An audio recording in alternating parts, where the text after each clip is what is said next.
नमस्कार। दिन भर की बड़ी खबरों में आपका स्वागत है। आज हम बात करेंगे किसान आंदोलन की, पश्चिम बंगाल चुनाव की, असम चुनाव की और भारत के कई राज्यों में लगे नाइट कर्फ्यू और लॉकडाउन की, कोरोना वायरस टीकाकरण की और भारत के प्रत्येक राज्यों से जुड़ी बड़ी खबरों की। आपको बता दें कि इस चैनल पर हर खबर 100% बिल्कुल सही और विस्तार से दिखाई जाएगी। ताकि अब तक बिल्कुल सही खबर पहुंचे तो वीडियो को अंत तक जरूर देखिएगा। कोरोना कंट्रोल करने को लेकर होगा बड़ा ऐलान। बढ़ते संकट को देखते हुए पीएम मोदी कर रहे हाई लेवल मीटिंग। कोरोना के बढ़ते मामलों ने एक बार फिर से देश की चिंता बढ़ा दी है। जिस रफ्तार से कोरोना के मामले सामने आ रहे हैं, उसे देखते हुए लोगों के मन में फिर से पाबंदी वाले बुरे दिनों की याद ताजा होने लगी है। बढ़ते कोरोना संकट के मद्देनजर और वैक्सीनेशन अभियान की समीक्षा के लिए प्रधानमंत्री नरेंद्र मोदी ने एक हाई लेवल मीटिंग बुलाई है। सूत्रों की माने तो कोरोना पर पीएम मोदी अभी एक हाई लेवल मीटिंग कर रहे हैं। माना जा रहा है कि कोरोना की दूसरी लहर से निपटने के लिए पीएम मोदी इस बैठक के बाद कुछ बड़ा ऐलान कर सकते हैं। समाचार एजेंसी एएनआई ने सूत्रों के हवाले से खबर दी है कि बैठक में कैबिनेट सचिव, प्रधानमंत्री के प्रधान सचिव, स्वास्थ्य सचिव डॉक्टर विनोद पाल सहित सभी वरिष्ठ अधिकारी शामिल हैं। यह बैठक ऐसे वक्त में हो रही है जब आज ही रविवार को बीते 24 घंटे में कोरोना के केसों में 93,000 का आंकड़ा पार कर लिया है। यानी अगले 1-2 दिनों में यह आंकड़ा लाख पार कर सकता है।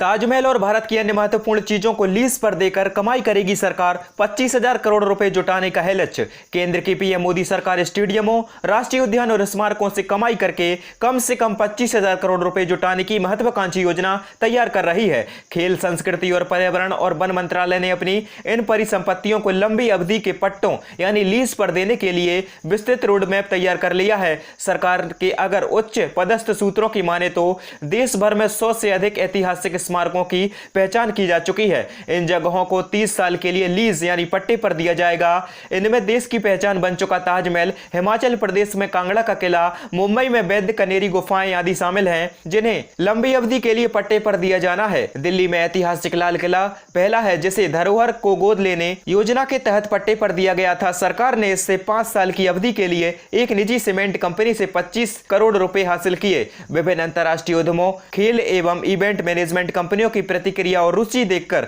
सरकार ने अब स्पोर्ट स्टेडियम और कॉम्प्लेक्स को बड़े पैमाने पर पट्टे पर देने के फैसला कर लिया है। खेल और युवा मामले के मंत्रालय ने कहा, इन परिसरों का उपयोग कम किया जा रहा है और सरकारी खजाने पर बोझ पड़ रहा है। निजी कंपनियों के पट्टे पर देने से इनके रखरखाव में मदद मिलेगी और सरकार की आय बढ़ेगी। राहुल गांधी ने कहा, आरएसएस का सामना मिलकर करेंगे, तीनों कृषि कानूनों को वापस कराकर ही दम लेंगे। कांग्रेस पार्टी के पूर्व अध्यक्ष राहुल गांधी ने किसान नेता राकेश टिकैत के वाहन पर कथित तौर पर हुए हमले की पृष्ठभूमि में शनिवार को आरोप लगाया कि राष्ट्रीय स्वयंसेवक यानी आरएसएस हमला करना सिखाता है। उन्होंने यह भी कहा कि सब मिलकर संघ का सामना करेंगे और तीनों कृषि विरोधी कानूनों को वापस कराकर ही दम लेंगे। कांग्रेस नेता ने ट्वीट किया, उनका संघ हमला करना सिखाता है, अहिंसक सत्याग्रह किसानों को निडर बनाता है, संघ का सामना संघ मिलकर करेंगे, तीनों कृषि व देश विरोधी कानून वापस कराकर ही दम लेंगे। गौरतलब है कि किसान नेता राकेश टिकैत की गाड़ियों के काफिले पर शुक्रवार को राजस्थान के अलवर जिले में कुछ लोगों ने कथित रूप से पत्थर फेंके। घटना में किसी को चोट तो नहीं लगी, लेकिन टिकैत की कार का पिछला शीशा क्षतिग्रस्त हो गया। राजस्थान के मुख्यमंत्री अशोक गहलोत ने इस हमले की निंदा करते हुए कहा कि दोषियों के खिलाफ कार्रवाई की जाएगी। दोस्तों, हम बात करेंगे बीजापुर एनकाउंटर के बारे में। जंगल में मिले 17 और जवानों के शव, अब तक 22 जवान शहीद, 9 नक्सली भी ढेर। छत्तीसगढ़ के सुकमा बीजापुर में हुए नक्सलियों के हमले में सुरक्षा बलों के 22 जवान शहीद हो गए। इस एनकाउंटर में 9 नक्सली भी मारे गए। बीजापुर जिले के एसपी कमलोचन कश्यप ने यह जानकारी दी। ऑपरेशन के लिए 2000 जवान निकले थे। छत्तीसगढ़ के नक्सली विरोधी अभियान के पुलिस उप महानिरीक्षक ओपी पाल ने बताया कि शुक्रवार रात बीजापुर के जंगल में नक्सलियों की मौजूदगी की सूचना थी। इसके बाद उसी रात बीजापुर और सुकमा जिले से केंद्रीय रिजर्व पुलिस बल यानी सीआरपीएफ के कोबरा बटालियन, डीआरजी और एसटीएफ के संयुक्त दल को नक्सल विरोधी अभियान में रवाना किया गया था। इस टुकड़ी में करीब 2000 जवान शामिल थे। शनिवार दोपहर कई घंटों तक चली मुठभेड़। उन्होंने बताया कि शनिवार दोपहर करीब 12 बजे बीजापुर सुकमा जिले की सीमा पर जूनागुड़ा गांव के करीब सुरक्षा बलों की नक्सलियों से मुठभेड़ हो गई। सूत्रों के मुताबिक इस मुठभेड़ में नक्सलियों के पीएलजीए समूह के लोग शामिल थे। यह मुठभेड़ करीब 3 घंटे से अधिक समय तक चली। इस घटना में शनिवार को कुल 9 जवान की शहादत की जानकारी मिली थी, जो रविवार तक कुल 22 हो गई। इस घटना में 30 जवान भी घायल हो गए हैं। उन्होंने बताया कि इस मुठभेड़ में एक महिला नक्सली का शव बरामद किया गया है। मुठभेड़ में नक्सलियों को काफी नुकसान होने की खबर है। राष्ट्रपति ने घटना पर जताई संवेदना। बीजापुर एनकाउंटर में 22 जवान की शहादत पर राष्ट्रपति रामनाथ कोविंद ने संवेदना जताई है। राष्ट्रपति ने ट्वीट कर कहा, छत्तीसगढ़ में माओवादी विद्रोही के जूझते हुए सुरक्षा कर्मियों की हत्या गहरी पीड़ा का विषय है। शोक संतप्त परिवारों के प्रति मेरी संवेदना। राष्ट्र उनके दर्द को साझा करता है और इस बलिदान को कभी नहीं भूलेगा।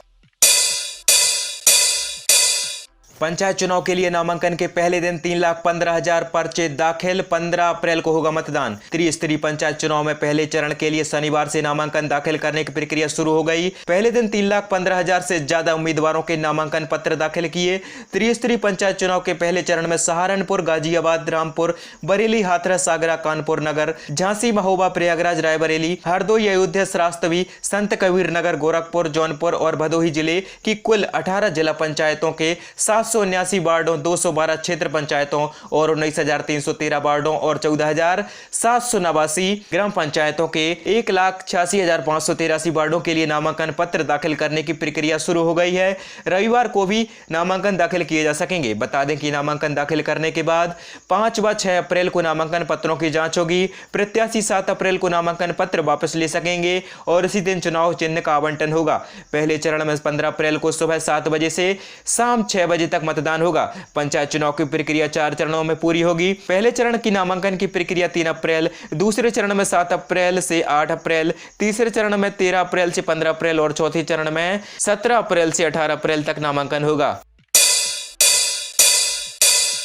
हरियाणा में किसान महापंचायत। अरविंद केजरीवाल बोले, जो किसानों का समर्थक नहीं वह देशभक्त नहीं। दिल्ली के मुख्यमंत्री और आम आदमी पार्टी के संयोजक अरविंद केजरीवाल ने कहा, जो किसानों का समर्थक नहीं वह देशभक्त नहीं, गद्दार है। ऐसे लोगों ने इस देश को खोखला कर दिया। किसानों की मांग को पूरा करवाने के लिए वह हर कुर्बानी देने को तैयार हैं। केजरीवाल ने कहा, किसानों को उनका हक मिलना चाहिए, तीनों कृषि कानून रद्द होना चाहिए और एमएसपी यानी न्यूनतम समर्थन मूल्य की गारंटी मिलनी चाहिए। उनके पास राकेश टिकैत का फोन आया और उन्होंने कहा कि योगी सरकार ने उनकी बिजली सप्लाई काट दी। पानी की समस्या के साथ साथ काफी अन्य समस्याएं हैं। केजरीवाल ने कहा कि उन्होंने तुरंत दिल्ली सरकार की तरफ से बॉर्डर पर बैठे किसानों के लिए पानी के टैंकर, जनरेटर और वाईफाई की सुविधा उपलब्ध करवाई। आजादी के 74 साल बाद भी देश का विकास नहीं हो पाया, क्योंकि भाजपा व कांग्रेस ने देश को अब तक लूटा ही है, विकास नहीं करवाया।